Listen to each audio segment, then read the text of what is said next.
हे केशव, प्रारब्ध क्या है? उसे जानने में क्या मुश्किल है? ये तो सीधी सी बात है कि जो भगवान की इच्छा है वही मनुष्य का प्रारब्ध होती है। नहीं अर्जुन, नहीं, यह धारणा सत्य नहीं है। क्यों सत्य नहीं है? क्योंकि मैं किसी के प्रारब्ध नहीं बनाता, ना मैं किसी प्राणी के कर्म अथवा कर्म फल के हिसाब में दखल देता हूं। इसलिए प्राणी की प्रारब्ध बनाने में मेरा कोई हाथ नहीं होता। फिर कौन बनाता है प्राणियों का प्रारब्ध?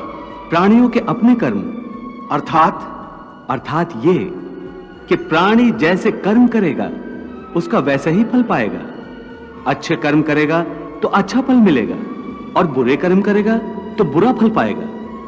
यही जो प्राणी के अच्छे बुरे कर्मों के अच्छे बुरे फल का हिसाब है, इसी को प्रारब्ध कहते हैं। हे अर्जुन, प्राणी का कोई भी कर्म नष्ट नहीं होता। मनुष्य को अपने हर कर्म का फल अवश्य मिलता है। इस तरह प्राणी के कर्मों के अनुसार उन कर्मों का फल हर मनुष्य के प्रारब्ध में लिख दिया जाता है। इसी कारण हर जन्म में मनुष्य अपने ही कर्मों के बंधनों में बंध जाता है। इसी कर्म के बंधन में बंध जाने के कारण मनुष्य आवागमन अर्थात जन्म जन्मांतर के चक्रव्यूह में फंसा रहता है और उसे मोक्ष प्राप्त नहीं हो पाता। कर्म के बंधन से आवागमन या जन्म जन्मांतर का क्या संबंध है?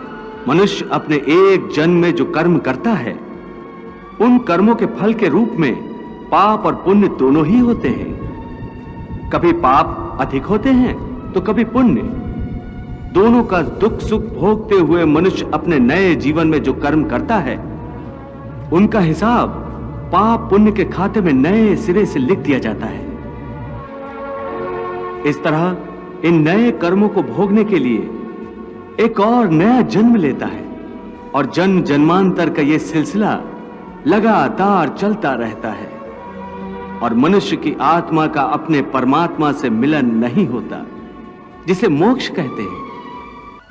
हे कृष्ण, इसका अर्थ तो यह हुआ कि मोक्ष प्राप्त करने के लिए मनुष्य को पाप और पुण्य से बचने के लिए कोई कर्म ही नहीं करना चाहिए।